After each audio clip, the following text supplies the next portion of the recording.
మంగళకరమే శ్రావణ మాసం నిత్యం శక్తిమయం మంగళ గౌరీ మన బతుకుల్లో నింపే కాంతిమయం పంట భూములు ఆకుపచ్చగా మారే శుభతరుణం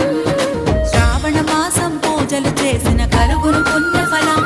శ్రీ మహాలక్ష్మికి వ్రతమే చేయగ పరవశించు ప్రతి శ్రీ హృదయం శ్రీ మహావిష్ణువు దీవెనలీయగ సిరులు నిండె ప్రతి గృహాలయం శ్రావణ మాసం ఇది వ్రతముల మాసం